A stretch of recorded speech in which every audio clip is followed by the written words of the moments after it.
E hoje temos aqui na Casa de Jesus a trabalhadora aqui da casa, Esther Fregossi, e também trabalhadora da Federação Espírita Catarinense, que irá nos falar sobre 160 anos de O Livro da Vida. Que Jesus abençoe. Boa noite a todos. Que o divino amigo Jesus possa nos envolver em sua paz.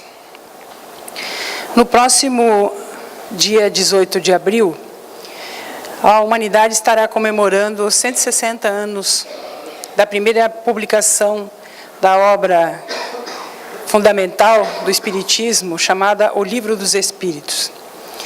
Seguramente teremos oportunidade no próximo ano de ouvirmos falar a respeito deste livro, que é essencialmente o livro da vida, porque ele nos permite um olhar mais abrangente para além das possibilidades que os 5 sentidos nos proporcionam, nos permitem nos reconhecer como seres imortais, nos traçam diretrizes e, o que é mais importante, nos permite que possamos finalmente compreender as propostas do Mestre Jesus. Antecipando um pouco essa comemoração, e em virtude da proximidade do Natal, entendemos oportuna a abordagem da obra há um tempo atrás, quando nos foi proposto. Hoje, depois do acontecimento trágico na Colômbia, vemos que, de fato, foi uma escolha muito oportuna, porque nós, tendo esta obra com possibilidade de consulta, sem dúvida nenhuma, somos abençoados pelo consolo, pelo esclarecimento que neste livro encontramos, especialmente no que diz respeito a essas questões que tratam da morte e, neste caso mais específico, da morte coletiva. Nós vamos iniciar o nosso estudo, a nossa reflexão, com um poema do poeta catarinense, que trouxe à lume a importância do codificador, esse missionário que assumiu a importantíssima tarefa de registrar para a humanidade as revelações que os espíritos tutelares traziam. Cruz e Souza, o poeta catarinense, através da mediunidade de Francisco Cândido Xavier, na obra Parnaso de Além-Túmulo, fez o registro deste pequeno poema, intitulado Falando a Kardec.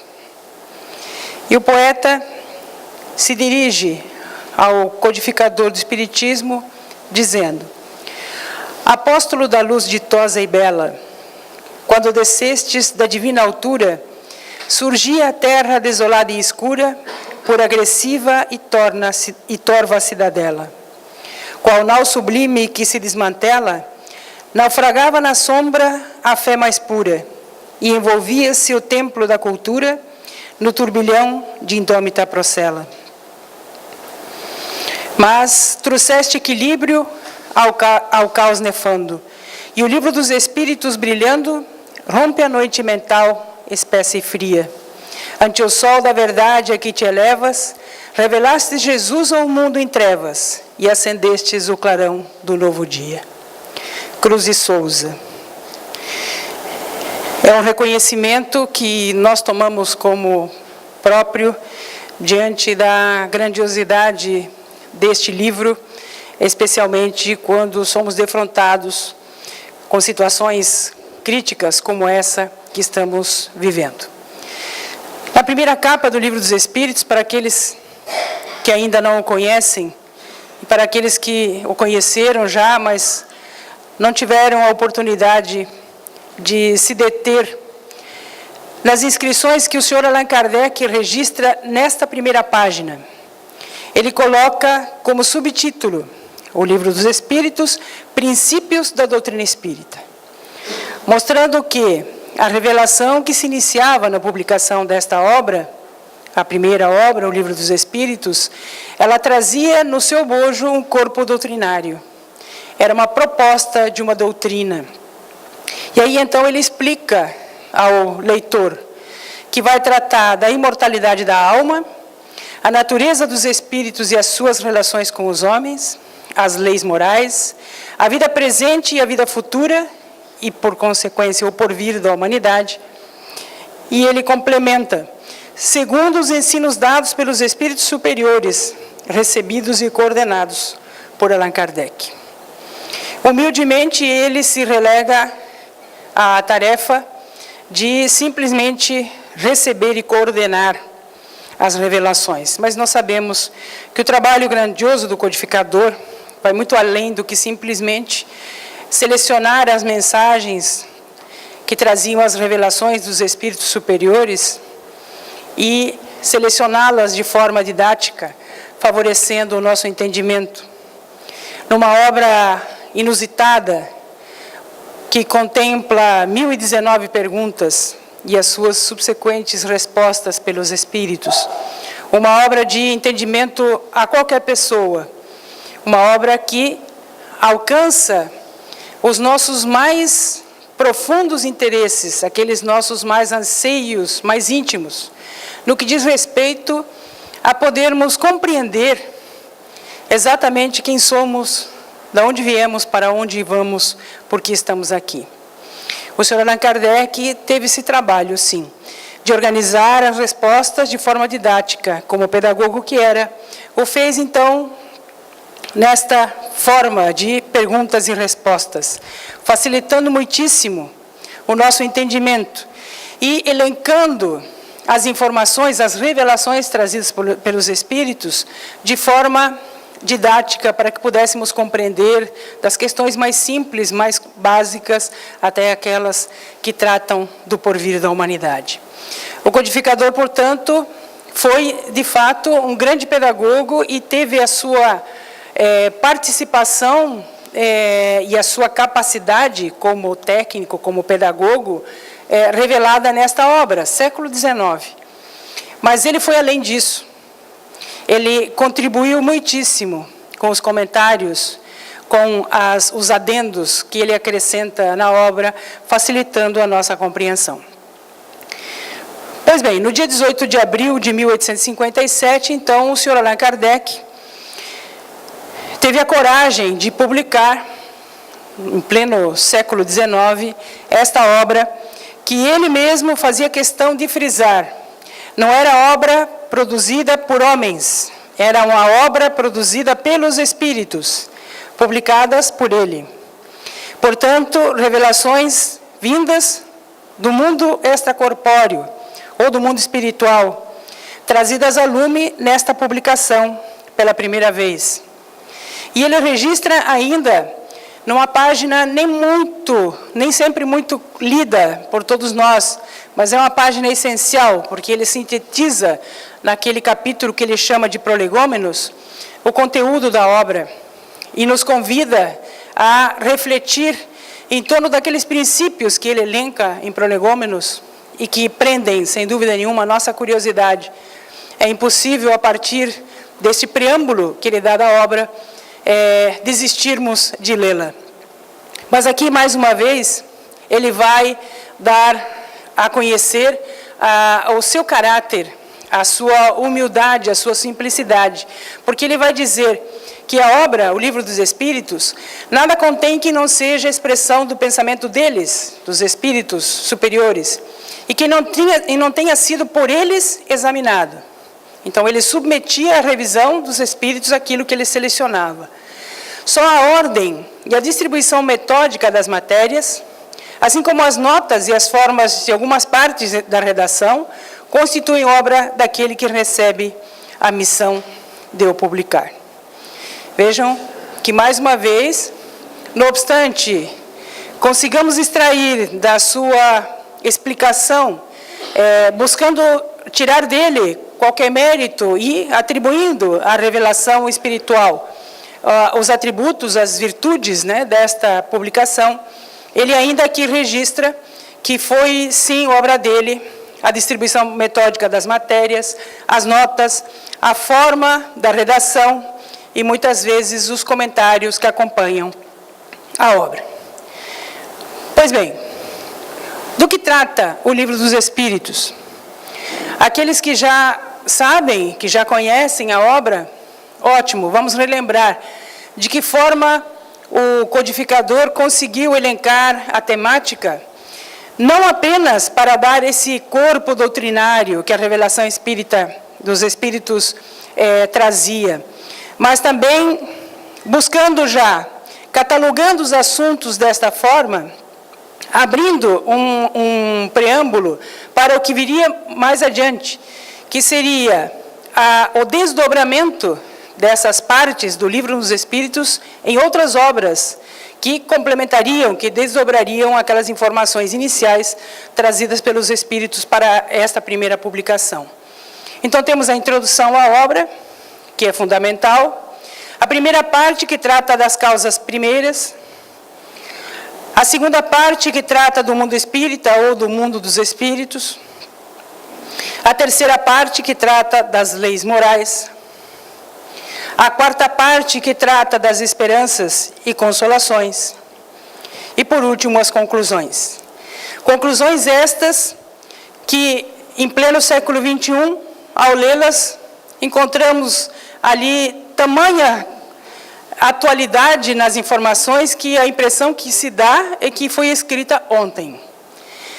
Como se houvesse a possibilidade daquele grande pensador, porque as conclusões são pensamentos próprios do codificador, de alargar a sua compreensão e alcançar aos dias de hoje as nossas mazelas e as nossas dificuldades. O Livro dos Espíritos, então, como dissemos, nesta metódica distribuição de temas, ele acabou se desdobrando em mais 4 obras. Então, o Livro dos Espíritos, mais as 4 obras chamadas básicas, compõem o Pentateuco Espírita. Então, para que possamos compreender, no Livro dos Espíritos, da primeira parte, surge a Gênese. Na segunda parte, o Livro dos Médiuns. Da terceira parte, o Evangelho segundo o Espiritismo. E a última parte, o céu e o inferno, ou também chamado a justiça divina. Então vejam que uma estrutura pedagógica de excelente qualidade, a forma como foi elaborado o trabalho do codificador, permitiu o desdobramento daquelas 4 primeiras partes do Livro dos Espíritos, nessas temáticas gerais, onde, então, os Espíritos conseguem desdobrar as informações iniciais trazidas em torno da origem da vida, da nossa concepção, da forma como o Criador, aliás, o conceito do Criador, principalmente, depois, a revelação do mundo espiritual, a comunicabilidade entre os ditos vivos e mortos, ou entre os espíritos e os encarnados, a vida no mundo espiritual, como é que se desenvolve essa vida além da vida, o Evangelho segundo o Espiritismo trazendo o desdobramento das leis morais e nos permitindo compreender, como dissemos inicialmente, a profundidade das propostas do Mestre Jesus, que há 2000 anos trouxe essas revelações, mas que ainda hoje, sob o prisma muito limitado do aqui e agora, nós ainda temos dificuldades em compreender. Através do Espiritismo, nós conseguimos, pelos seus princípios, alargar os nossos horizontes e entender efetivamente o que o Mestre Jesus estava propondo. E por último, ele trata do seu inferno, e nesta obra, uma obra especialíssima, porque ele vai tratar da justiça divina. E vamos compreender, finalmente, que efetivamente Deus é justo e bom. E que existe uma lógica, uma razão que nos permite identificar essa justiça e esse amor de Deus para com todos nós. Mas também, nesta obra, o Sr. Allan Kardec, literalmente, entrevista os espíritos que desencarnaram nas mais diferentes condições, à época do seu trabalho na Sociedade de Paris, e também cataloga na obra as diferentes condições em que os espíritos se encontram no mundo espiritual a partir da realidade da vida que levaram aqui na Terra. Trata-se, portanto, de uma informação extremamente importante, porque durante muito tempo nós ficávamos aflitos e conjecturávamos de como será que vai ser no momento em que morrermos. De que forma estão as pessoas que nos antecederam na viagem de retorno. Através do Espiritismo, nós não apenas sabemos, temos certeza de que a realidade no mundo espiritual nada mais é do que a continuidade da realidade aqui na Terra. Não existem saltos quânticos, ninguém vira anjo ou demônio, simplesmente porque o corpo físico morreu. Fazendo esta introdução, nós vamos então ao bojo do que o próprio codificador diz em relação a Jesus. Muitas vezes nós encontramos nos textos, nas mídias, de forma geral, uma impressão equivocada de que o Espiritismo não acredita em Jesus ou não entende Jesus como mestre, como modelo e guia. E é o próprio codificador que deixa isso muito claro no Livro dos Espíritos. Quando ele vai dizer, no Evangelho segundo o Espiritismo, quando ele vai dizer, no capítulo 1, que o Espiritismo é obra do Cristo e que ele mesmo preside, ou seja, o Cristo preside o Espiritismo, conforme igualmente o anunciou a regeneração que se opera e prepara o reino de Deus na Terra.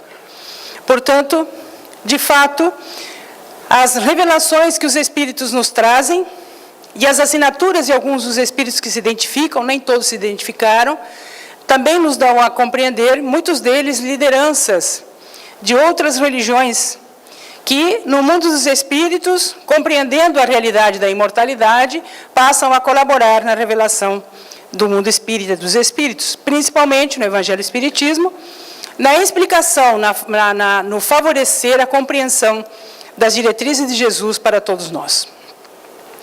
Em síntese, quais são os ensinos que o Livro dos Espíritos nos trazem? Por que essa é a obra fundamental? Por que nós chamamos como o livro luz ou o livro da vida? Porque ele, de fato, de forma sintética, sim, mas profunda, se nós ficarmos apenas com a conceituação que esta obra primeira contém, nós teríamos condições de conduzir a nossa vida de forma plena, atendendo todas as diretrizes do Evangelho de Jesus, compreendendo, finalmente, quais são os objetivos, do Mestre nesse processo. Então, o Livro dos Espíritos vai nos ensinar a respeito da imortalidade e da reencarnação. Conceitos que também existem em outras denominações religiosas, em outras culturas, em outras filosofias. Aqui no Livro dos Espíritos nós vamos conseguir entender que imortais somos todos aqueles, ou nós consideramos imortais todos aqueles que entendemos de espiritualidade, ou nós consideramos espiritualistas. Mas no conceito espírita, a imortalidade transcende aquela visão simplista de um corpo que morre e uma alma que permanece na eternidade, evidentemente viva, mas dentro de um panorama um pouco obscuro em relação ao que se pretende diante da possibilidade de uma imortalidade e a possibilidade da tal da inércia, quando lembramos as possibilidades de anjos tocando harpas eternamente, ou quando lembramos o outro contraponto ainda mais difícil de aceitar, daquele fogo eterno queimando aqueles que não agiram de acordo com a lei. O conceito de imortalidade, à luz do Espiritismo, ele é diferente por quê? Porque ele considera a criação como um processo contínuo. Não há aquele rito onde Deus, em determinado dia e hora, por um mecanismo qualquer, sempre ilustrado por informações materiais, ele cria a criatura, à sua semelhança, e a partir dali ele dá um tempo na vida corporal, na vida terrena, tempo este que é muito variável, sabemos. Alguns vivem longos anos, outros morrem na eternidade. essa conceituação de Deus e de imortalidade, o Espiritismo derruba e nos dá a compreender que existe um planejamento divino e que o Criador, como veremos mais adiante, ele tem todo um projeto que envolve o progresso da humanidade. Então, sim, somos imortais, mas a imortalidade sem a perspectiva da reencarnação, ou seja, da repetição das diferentes existências, a fim de que possamos galgar o progresso de que necessitamos, a conquista das virtudes que ansiamos, a depuração, né, da nossa mente e do nosso coração, fazem parte desse processo. Reconhecermos que somos imortais é uma parte do processo. Entendermos a imortalidade como uma condição do Criador para as criaturas, desde que, olhando as cirandas das possibilidades infinitas e oportunidades extras que se repetem ao longo dos séculos, nos permitem, então, de forma racional, identificar que o planejamento divino não está meramente focando uma criação aleatória de uma criatura pela vontade do Supremo Pai. Há uma criação que tem um objetivo específico. A criação nos permite alcançarmos a plenitude. Mas esse alcançar da plenitude não é um determinismo de Deus. É um processo de progresso e de evolução que cada espírito alcança no seu tempo e de acordo com as suas necessidades, com as suas vontades. Então, imortalidade e reencarnação é um dos ensinos que a obra contém. Uma nova concepção de homem, então, porque nós não podemos mais olhar a humanidade do ponto de vista nem restrito de que apenas o nosso globo, o nosso planeta, possa manifestar a humanidade da forma como a conhecemos, imaginando e conhecendo a grandiosidade da criação, e lembremos que a Gênese, a obra que referíamos, desdobra a primeira parte do Livro dos Espíritos. Em a Gênese, com informações da ciência do século XIX, o senhor Allan Kardec já consegue, em pleno século XXI, nos dar um conhecimento diferenciado daquilo que efetivamente seja a criação.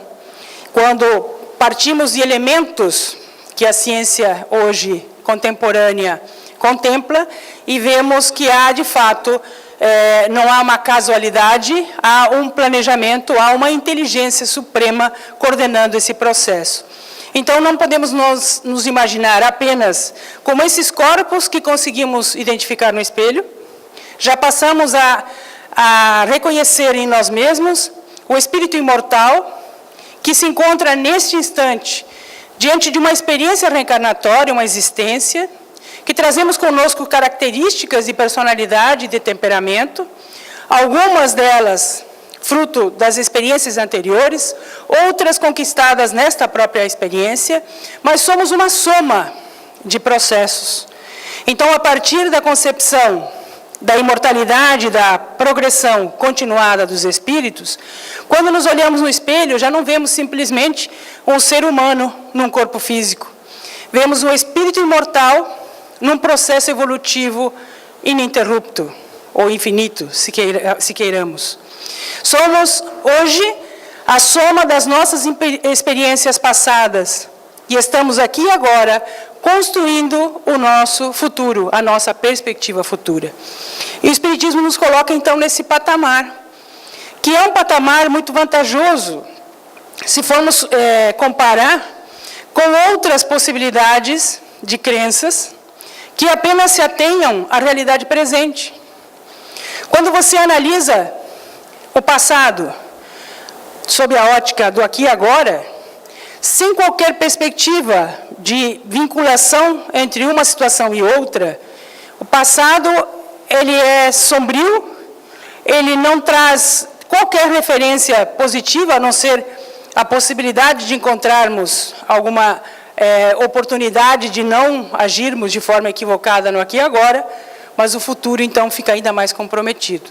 À luz do Espiritismo, não. Nós estamos diante de uma possibilidade de um panorama horizontal, amplo, onde nós enxergamos o aqui e agora, sabemos que é parte fruto do nosso passado e estamos agora planejando o nosso futuro. A nossa perspectiva, portanto, de humanidade muda por completo. Olhando do ponto de vista individual, é uma reflexão pessoal que poderemos fazer. Ao olhar a figura no espelho, hoje vemos um homem, vemos uma mulher, vemos uma criança, vemos uma pessoa mais madura. É o reflexo que o corpo físico está apresentando. Mas atrás desta roupagem carnal, existe o espírito imortal. N vezes estivemos em outro sexo, já passamos por incontáveis experiências em todas as faixas etárias. Quando nos reconhecemos dentro de um processo evolutivo e reconhecemos os demais dentro desse patamar, a nossa compreensão das dificuldades que são comuns a todos nós se amplia e conseguimos, portanto, compreender de forma mais racional as dificuldades que enfrentamos no nosso cotidiano. Uma nova concepção do universo, à medida em que a ciência avança, nos dias de hoje, vão se ampliando as descobertas. E o universo que para nós, no século XIX, já era imenso, já era algo impressionante, na atualidade, então, a cada dia nos surpreendemos com a imensidão que representa o chamado universo. E o Criador, dentro deste processo, coordenando todo esse trabalho. Então, dentro dessa perspectiva, o universo é a grande morada onde habitam todos os seres da criação. A realidade que nós conhecemos, a nossa referência humana, e tantas outras criações que existem nos mais recônditos espaços no infinito. Então, a nossa concepção muda. Deixamos de ver a vida sob uma ótica muito limitada de um único planetinha, de um único espaço. Nos desafiamos a olhar para horizontes mais largos e vamos ampliando, então, a nossa percepção de nós mesmos e do próprio Criador dentro desse contexto. O Espiritismo nos ensina a manter sintonia com o Criador. O Espiritismo é uma espécie de ponte que nos permite identificar Deus de uma forma muito mais profunda do que aquela em que, às vezes, identificamos ou conceituamos Deus dentro das características humanas, às vezes dando até características morfológicas e de personalidade a Deus que estão muito restritas à nossa condição evolutiva atual. Deus está muito além dessa condição. E quando reconhecemos este Criador, reconhecemos a sua criação, passamos a compreender, dentro dos mecanismos que o Espiritismo nos apresenta, principalmente na condição de seres espirituais que somos, que a matéria, nas suas diferentes manifestações, hoje a ciência já nos permite, do ponto de vista técnico, informações mais precisas, mas mesmo com aquele conceito do século XIX, que o senhor Allan Kardec contava, para poder expressar aquilo que os espíritos revelaram, não há dúvida nenhuma de que nós iremos, a partir desta concepção do Criador, estabelecer a sintonia com esse Criador em todos os aspectos e em todas as manifestações de vida. Nós vamos reconhecer Deus em tudo e em todos.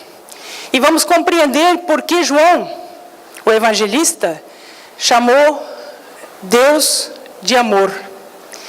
Porque não há dúvida nenhuma que dentro desta amplitude que o Espiritismo nos permite, do conceito do Criador, não há uma outra palavra que expresse melhor aquilo que representa esta imensidão do universo e a nossa participação nesse processo criativo, senão a palavra amor. A compreensão e a aplicabilidade das máximas de Jesus é outro ensino precioso que a obra contempla. E aqui estamos fazendo uma síntese. Haveria uma lista imensa de ensinos que poderíamos extrair da obra. Escolhemos apenas algumas para convidar os companheiros, aqueles que estão hoje nesta perspectiva de refletir um pouco mais profundamente em torno da vida, da existência, da vida futura, das nossas relações, que possamos, então, nos debruçar com um pouquinho mais de cuidado nessas preciosas informações que este livro contém, para que não apenas possamos nos reconhecer, mas possamos reconhecer os mecanismos da lei divina e nos abalarmos menos com as questões que são temporárias, que são impermanentes, que estão relacionadas à questão da vida corporal. Temos, portanto, diante da síntese das informações aqui contidas, um destaque específico com relação à criação. Porque quando nós vamos identificar, na primeira pergunta do Livro dos Espíritos, o Sr. Allan Kardec pergunta o que é Deus. Essa é a primeira pergunta que o codificador faz. E a partir dali, então, nós passamos a reconhecer Deus, ou a perceber Deus de forma diferente. E aí, então, nós vamos nos deparar que o Criador teve o cuidado de organizar esta lei de progresso de forma a definir o mundo corporal, o mundo material e o chamado mundo espiritual. E o Livro dos Espíritos é essa ponte que nos permite adentrar a esse mundo espiritual, mesmo hoje, quando nós que aqui estamos, estamos dentro de uma perspectiva apenas do aqui e agora, do material, do corpo físico. Então, o Criador faz esta distinção. De forma didática, nós vamos reconhecer na obra que quando Deus trata da constituição, quando Allan Kardec trata da constituição dos mundos, ele vai fazer em destaque essas duas realidades. O mundo espírita, o mundo espiritual, esse que é invisível, que pelos olhos físicos, pelos sentidos físicos, nós não conseguimos, na maioria das vezes, perceber, onde os seres imortais, ou seres imateriais, predominam, é o mundo chamado normal, primitivo, eterno. Esse sobrevive a tudo, é a origem de tudo. Durante muito tempo, quando nós focamos que a nossa realidade é a material, é a física, a perspectiva do além da morte, ela se torna absurda, porque não há referências no além-morte de qualquer desses conceitos materiais, físicos. Quando invertemos a reflexão e quando nos reconhecemos como originários desse mundo espírita, o mundo espiritual, onde tudo começa, onde tudo se desenvolve, e que em determinados momentos, aqui estamos no corpo físico, dentro de uma reencarnação, numa experiência material, o mundo impermanente, esse que sobrevive a tudo, ou seja, que sempre existiu e que sempre existirá, chamado de eterno no Livro dos Espíritos, é o mundo primitivo. É essa origem. Nós somos essencialmente espíritos. Agora, num processo reencarnatório, vestindo uma indumentária carnal, mas somos espíritos. Quando deixamos o corpo físico, retornamos à nossa realidade espiritual, ou ao chamado mundo espírita. Do outro lado, o mundo corporal, que é o mundo visível, esse mundo de seres corpóreos que nós conhecemos, que é o mundo secundário, vejam bem, que poderá deixar de existir ou nunca ter existido. Então vejam que interessante, porque sobre a ótica espírita, é claro que só num debate mais profundo, num estudo mais ampliado, achei muito interessante o convite da casa para que façamos o estudo introdutório, só num debate mais amplo que poderíamos aprofundar esta reflexão. Mas, sob este ponto de vista, considerando o mundo originário como sendo um mundo espiritual, a nossa essência vinculada a esta imortalidade, a esta indestrutibilidade, quando nós olhamos a realidade material, o corpo, o planeta Terra, a nossa realidade de seres materiais, corpóreos, hoje, diante de uma roupagem carnal, se esse mundo hoje deixar de existir, nem aí nós deixaríamos de ser o que somos. Porque o que prevalece, o que predomina é o ser imortal, o ser indestrutível. Por isso que Allan Kardec coloca ali que o mundo material ele poderá deixar de existir ou nunca ter existido, porque tudo emana do mundo espiritual. Quando a nossa percepção se enquadra neste prisma, quando nós colocamos sob esta ótica, a nossa realidade, ela muda. Muda especialmente a nossa concepção de vida e morte. Porque a vida, a expressão vida, do ponto de vista espiritual, ela transcende a realidade fisiológica, física, material.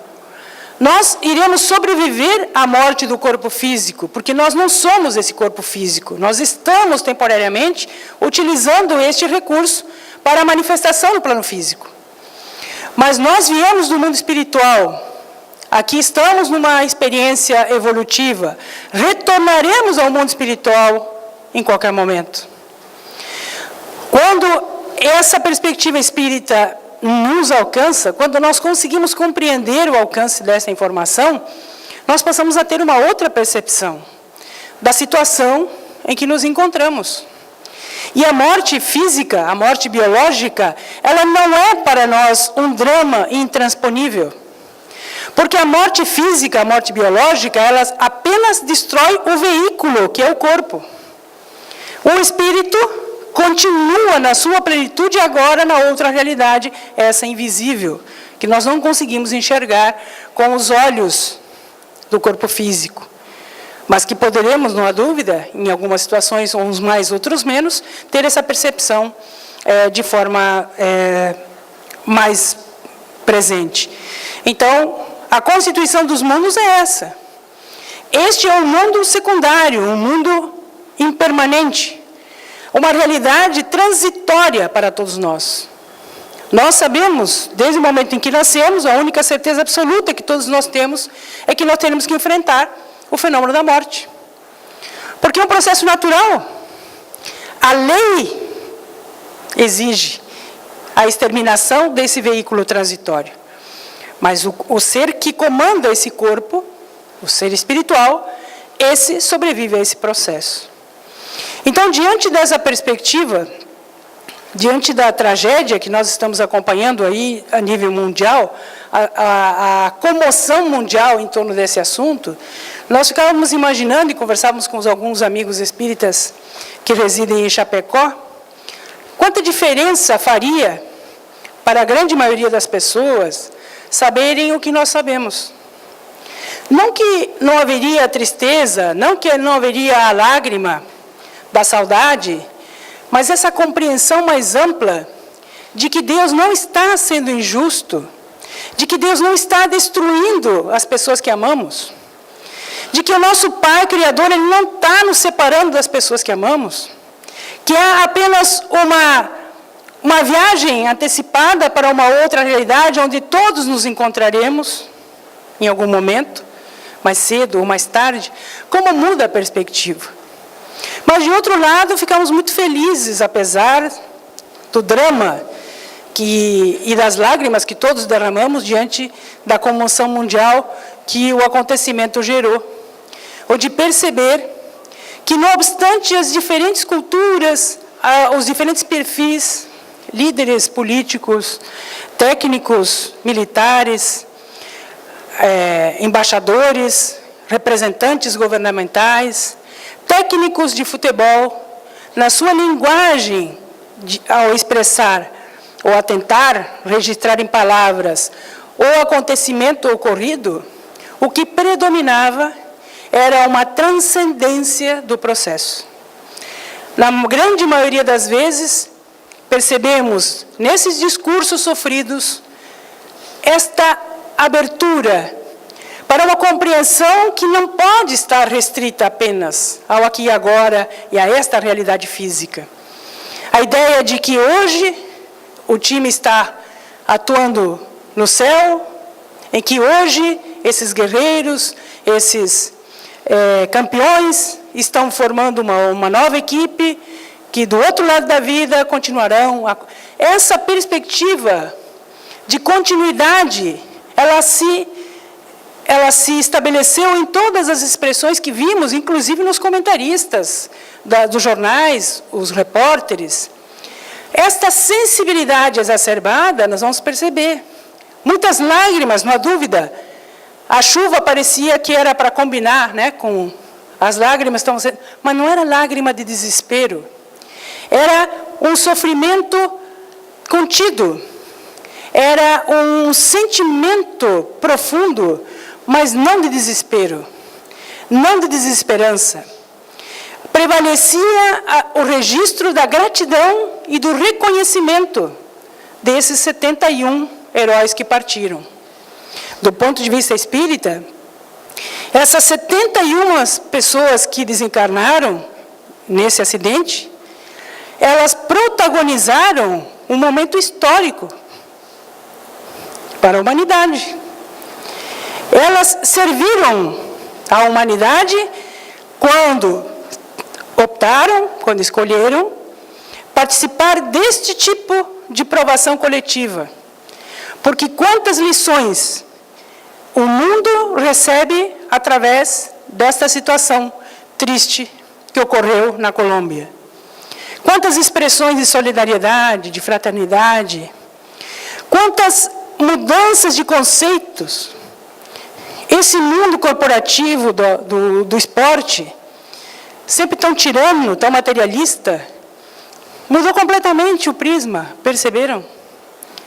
Então, quando nós relíamos a conclusão do Livro dos Espíritos hoje, e víamos o codificador vislumbrando a grande família humana, a grande família universal um dia estabelecida, nós ficamos felizes em reconhecer que estamos caminhando para isso. E que já estamos sentindo, nesses momentos dolorosos, nesses momentos cruciais, o aflorarem de todas as criaturas os sentimentos nobres, a percepção de continuidade, esse desfazer a cortina de fumaça, de imaginar que o aqui e agora é tudo que nos resta. Então o Espiritismo nos presta um grande serviço. O Livro dos Espíritos nos traz informações muito preciosas. E quando nós sabemos que a habitação dos Espíritos se dá de duas formas, os Espíritos encarnados, chamados de alma, estão nos diferentes globos do universo. Em todo o universo encontraremos manifestações de vida, talvez não do ponto de vista material, catalogado por nós aqui, nesse planetinha, mas em outras concepções que um dia a ciência haverá de comprovar. E do outro lado, os espíritos desencarnados, aqueles que não estão trajando uma indumentária material e que estão no mundo espiritual ou mundo espírita. Então diz o Livro dos Espíritos, os espíritos desencarnados povoam o universo, fora do mundo material, ou seja, no mundo espiritual que preexiste e sobrevive a tudo. O codificador vai nos dizer que pela condição de reencarnados, através do nosso corpo físico, a nossa relação, ela é mais animal, porque ela é essencialmente material. E pela concepção espiritual, nós estabelecemos vinculação com o mundo espiritual. Então, mesmo aqui agora, quando estamos trajando um corpo físico, nós somos espíritos e estamos em constante comunicação com o mundo espiritual. Estamos planejando o nosso retorno à pátria de origem. Estamos trabalhando para o nosso processo evolutivo nas duas esferas, na física e na material, concomitantemente. O processo evolutivo, ele se dá nos dois campos. E, finalmente,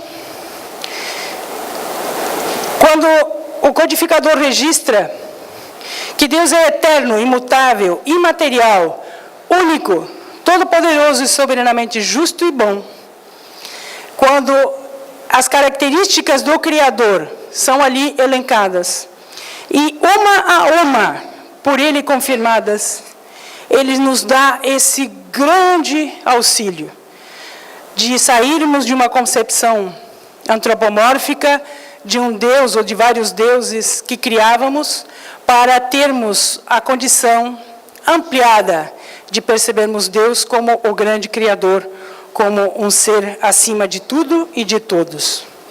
Em relação à morte, ele registra no Livro dos Espíritos: no instante da morte, a alma volta a ser o espírito, quer dizer, retorna ao mundo dos espíritos.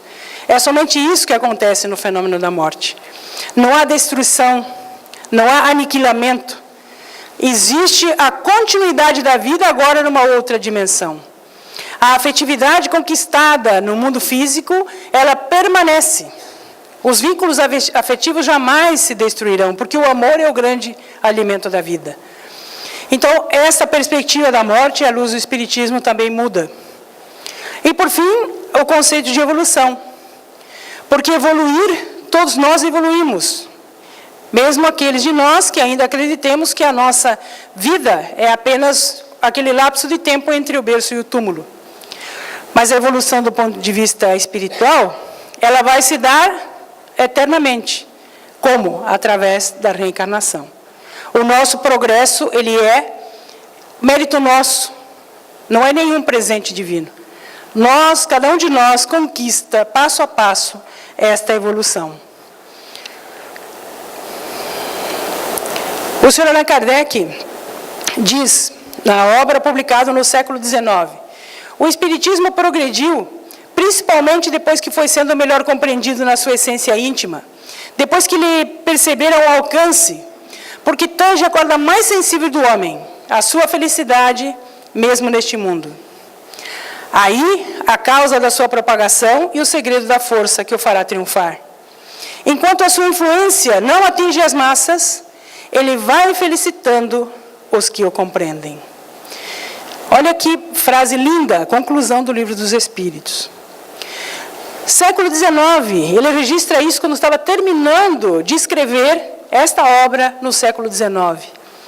Mostrando que, na medida em que nós formos nos conscientizando de quem efetivamente somos, de abraçarmos a ideia de que somos espíritos imortais, numa experiência reencarnatória que é transitória, que é impermanente e que é um lapso diante de toda a jornada evolutiva que nos espera. A nossa perspectiva diante da vida, ela muda completamente. As dificuldades que nos parecem intransponíveis aqui e agora, elas somente são intransponíveis do ponto de vista material e restrito do aqui e agora. Do ponto de vista espiritual, não há nenhum impedimento capaz de frear o nosso processo evolutivo. Então, diz o Sr. Allan Kardec, que na medida em que nós vamos descobrindo que a felicidade é possível aqui e agora mesmo, que não é uma quimera, que não é uma utopia, é um fato. O Espiritismo não retira da nossa vida a dor e o sofrimento. O Espiritismo não retira da nossa vida os nossos problemas e dificuldades, porque a dor é a dificuldade, o recurso evolutivo para o progresso de que necessitamos. Mas o que o Espiritismo nos dá é a capacidade de reconhecer que essa dificuldade, por mais dramática que pareça ser, é apenas um degrau que nos levará a alcançar o patamar seguinte. E que essa perspectiva do aqui e agora, diante dessa referência da eternidade, é um segundo diante de todo esse espaço. Então, na medida em que nós vamos nos compreendendo dentro desses conceitos, nós vamos nos tornando felizes aqui e agora. Nós vamos reconhecendo que a felicidade não é um estado de espírito constante e permanente, não no nosso padrão evolutivo, mas é possível ser feliz, mesmo diante das dificuldades, mesmo diante da dor. Porque a dor, muitas vezes, não pode ser evitada, mas o sofrimento, ele pode ser amenizado. Se nós tivermos no nosso coração e a nossa mente voltadas para a vida futura, para o nosso futuro, que é o futuro da eternidade. Allan Kardec coloca no Livro dos Espíritos: o homem, por sua natureza, quer ser feliz e não busca o progresso senão para aumentar a sua felicidade. Sem o que, o progresso não teria objetivo. É claro que todos nós estamos ansiando progredir, evoluir, melhorar a nossa condição moral, espiritual, emocional, para alcançarmos essa evolução que desejamos. Por quê? Porque nós desejamos a felicidade, nós precisamos da felicidade. Mas olha a explicação do senhor Allan Kardec. O Espiritismo lhe oferecerá a mais poderosa alavanca para alcançar esse objetivo. É o Espiritismo que nos instrumentaliza para que a felicidade seja possível, sim, aqui e agora, na situação em que nos encontramos, sem nenhum milagre que altere a nossa realidade de hoje, porque a nossa realidade de hoje é fruto da nossa semeadura de ontem. Isso não pode ser mudado, mas isso pode ser transformado a partir do amanhã. Porque aqui, agora, hoje, nesse instante, nós estamos decidindo como será o nosso próximo minuto. E aí, Kardec, então, conclui dizendo: de ordinário, o homem só é infeliz pela importância que liga as coisas deste mundo. Precisamos alargar a nossa perspectiva e nos percebermos diante da grandeza da criação como seres amados por esse Criador e como seres destinados à perfeição. As dificuldades são percalços desse caminho. Dificuldades, aliás, todas, não existe nenhuma dificuldade que esteja na nossa vida, porque se assim não for, então nós não acreditamos na justiça e na bondade de Deus, todas elas podem por nós ser superadas. Porque Jesus já disse, ninguém recebe um fardo que não possa carregar. Então nós estamos diante de uma nova perspectiva. E diante desses dramas que sacodem a humanidade, nós vemos claramente no item 728, vou desafiar vocês aqui, procurem em casa a leitura, o senhor Allan Kardec faz uma pergunta ao mundo espiritual em relação à destruição coletiva, aos flagelos coletivos. Leiam a resposta. Nós precisamos estar convictos daquilo que dizemos que acreditamos, para que a nossa perspectiva diante da realidade que se apresenta possa ser a nossa reação diferente em relação àqueles que não acreditam em nada. Porque nesta hora grave, a nossa postura mental e emocional, ela é fundamental para podermos manter o equilíbrio do globo terrestre. Finalizando, nós vamos encontrar no Livro dos Médiuns esta frase: o Espiritismo impregna a atmosfera, expande-se pela própria força das circunstâncias e porque torna felizes aqueles que o professam. Ao vermos as declarações, principalmente dos irmãos colombianos ontem, e os comentários a partir desta comovente expressão de amor, de solidariedade, de fraternidade que o povo colombiano teve em relação ao acontecimento trágico, e as reações que os demais tiveram em cascata, no mundo afora e aqui no Brasil, nós temos certeza absoluta de que os princípios que o Espiritismo professa estão arraigados nos corações e nas mentes de todas as criaturas, conforme o senhor Allan Kardec já havia previsto. Não será o Espiritismo a religião do futuro, mas os seus princípios de imortalidade, eles irão prevalecer em todas as crenças. E um dia, então, por ter como base esta realidade, esta verdade absoluta, poderemos, sim, nos enxergar como irmãos, sem fronteiras físicas, sem dramas, sem censuras, sem preconceitos. E poderemos, sim, sermos solidários, fraternos, caridosos em qualquer circunstância, e não apenas quando um flagelo se abate sobre nós.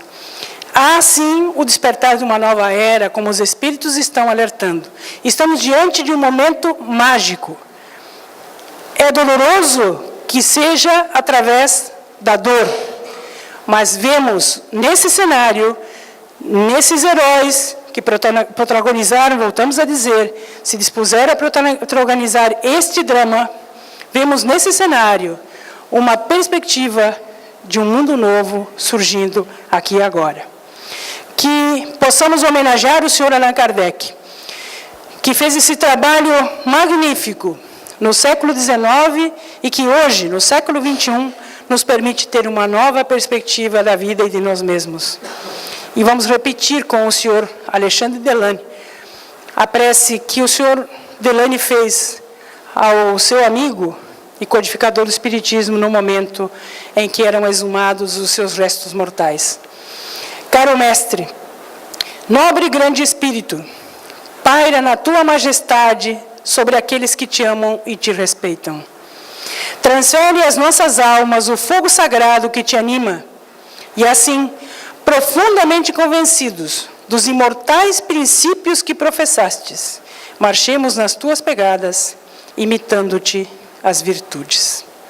Que possamos efetivamente, compreendendo a grandiosidade da proposta de Jesus, agora clareada pelas luzes do Espiritismo, abraçarmos a nossa experiência reencarnatória com coragem e com alegria, porque é o momento da transição e cada um de nós foi chamado a reencarnar neste momento, exatamente para que possamos, nos amparando uns aos outros, alcançarmos os patamares que Deus destinou a todos nós. Que Jesus nos abençoe e que possamos manter a harmonia, a paz, a serenidade, orando incessantemente por todas as vítimas do universo, aquelas que a televisão, a mídia registra e aquelas tantas outras anônimas que nós não ficamos sabendo. Que todos aqueles que sofrem possam ser aconchegados dos princípios imortais e no amor divino para todos nós. Muito obrigado e muita paz. Agradecemos a Esther pela reflexão desta noite. Muito obrigada, Esther.